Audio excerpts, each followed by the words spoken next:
and I'm your classroom teacher, Professor Hicks, and welcome. I'm back on again. I was on a little earlier today, and I'm back on again. As you know, our new topic we will be broaching, or should I say even approaching, is Egypt revisited. The Nile Valley contributions to civilization. Civilization being the key.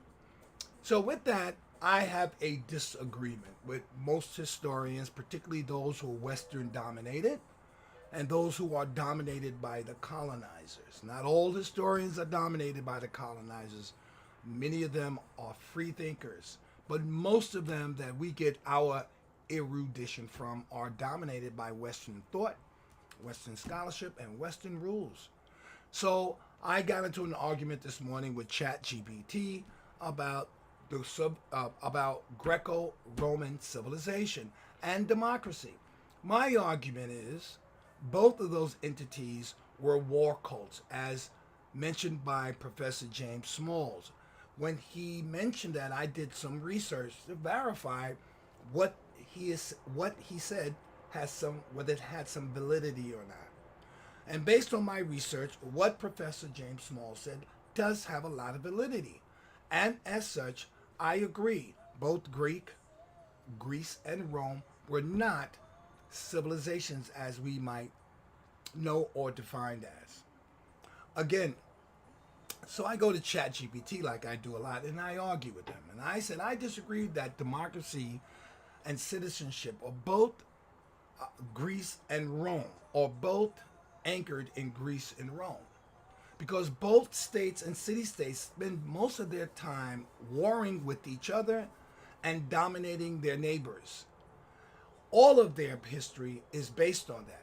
So it gives me a little trepidation in believing that how could they have citizenship or be citizens or have a democracy when both seem to be more on of what we call, or Dr. Smalls called, Professor Smalls called, a war cult. So ChatGPT and I went back and forth. And here's what ChatGPT says about Rome and Greece, and of course, arguing against what I have and thought. First, it said that it's a very fair critique that I have, and you're not alone in thinking that way. It says that many historians today argue that Greece and Rome called democracy or citizenship was deeply flawed. And why was it? Because it coexisted with imperialism, conquest, and slavery. That's my argument. That both Greece and Rome cannot be called citizens and democracy, or civilizations and democracies, because most of their history was deeply ingrained with imperialism. All the time in conquest. And had both societies were dominated by slavery and very few citizens. So ChatGPT says to me, let's break it down. And the first title, it says Constant War, and here I am arguing with this thing, but it's fun. I love it. The number one, this is defending itself now. It said Constant War in Greece. That was the first title that ChatGPT decided to use to pose my argument. It said, ChatGPT, that Greek city-states were rarely united. Athens, Sparta, Thebes, and Corinth spent centuries fighting one another. And the Peloponnesian War was one example, which I put on my site a couple of days ago. Their freedom at home was built on aggression abroad. Athens' democracy was funded by tribute from other states that they had conquered, taken from its empire of subject states, meaning those lesser states that they were able to dominate. Sparta's whole system depended on enslaving the Helots. Now, let me tell you about the Helots. Helots were a group of people that were subjugated by the Spartans. So while the Spartans trained for war, even as infants, in Sparta, if you were born a male and was not sick, that is, you would then be developed into a warrior. And everyone else did work, including the wives, the children, but most important, another group of people called the Helots. And they were the neighboring people who were conquered by the Spartans. Okay. These Helots did all the farming, forced farming, and while the Spartans trained for war.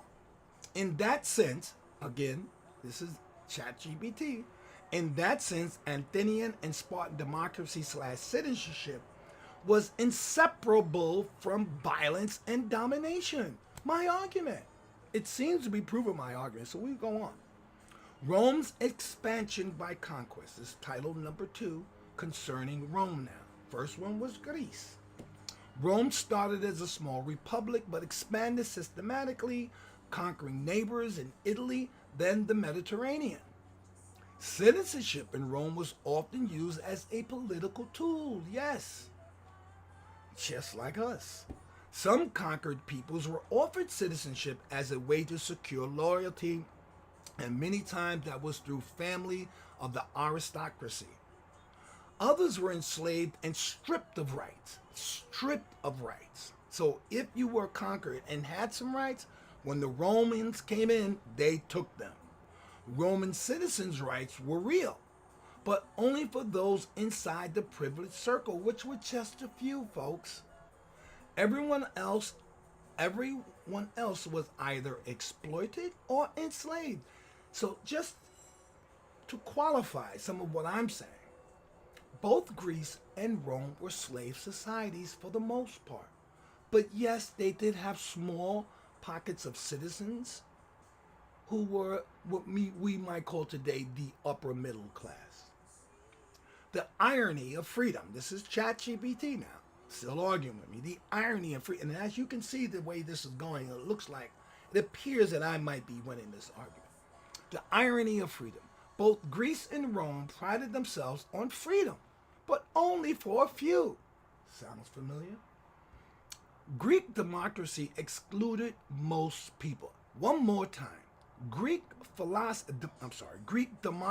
Greek democracy. And democracy means people rule. That's a Latin term for people rule. Democracy. Greek democracy excluded most people.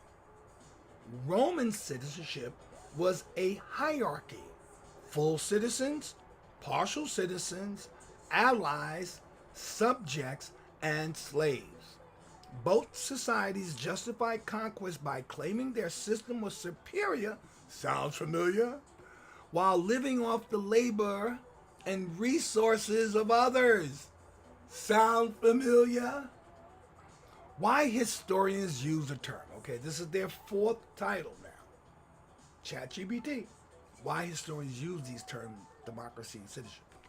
Democracy in Athens and citizenship in Rome are studied because they were pure. Let me say that again. Democracy in Athens and citizenship in Rome are studied not because they were pure, but because they were early experiments in political participation. Now, when I was teaching my class in high school, I would tell my kids all the time that we are not a democracy, folks. But we are trying to experiment with it. Here, ChatGPT is supporting my statements. But you're right. It's talking to me. This is ChatGPT telling Professor Hicks that I'm right. They were also deeply contradictory systems that mix freedom with oppression, much like later European colonial powers. Hint, hint, hint, hint. So your disagreement is justified. If democracy means rule of the people and citizenship means equal belonging, then neither Greece nor Rome truly had them. They had exclusive systems that worked for a minority while exploiting the majority. End of story. You determine who won the argument, whether it was me or ChatGPT. Remember, my argument is that Greek and Rome were war cults. War cults. not democracy, not citizenships or civilizations. Far from it. And we, us here living in America, are living under the same model of Greco-Roman citizenship or not philosophy, but their model. We're living under that model. So when we are going to be talking about Egypt as providing and contributing or its contributions to civilization, I want to be very clear that Egyptian civilization was the first, the foremost, and that it included all the tenets of a civilization. It was not born on war, conquest, violence, and dominion. Now, let me clarify that. Yes, Egypt was an imperialist theocracy, but they were not violent. It was not dominating. It did not say you are free people, but you had a participatory citizenship that read every day the 42 admonitions of Ma'at, that shared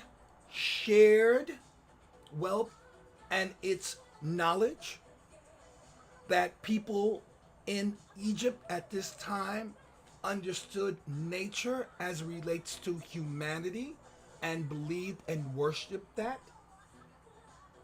While everything I just described, none of it went on in either Rome or Greece. Now, I'm not knocking Rome and Greece for those who might be Roman or Italian and Greek, but I'm saying that what they are proposing, what they are proclaiming, and what they have, democracy and civilization, are not to be found anywhere, are not to be found in either of these societies, particularly in ancient time when they existed.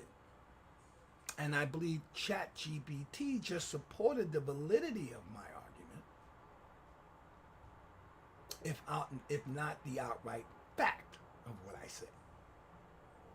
So now that we've clarified that, we're going to move into Nile Valley contribution to civilization. So when we're talking about civilizations and those components of it, like architecture, agriculture, science, medicine, philosophy, these are things that are only found, particularly at this time, in Egypt.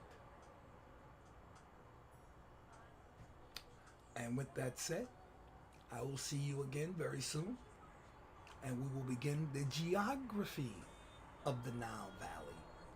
But we had to straighten out the citizenship part first. Ashe.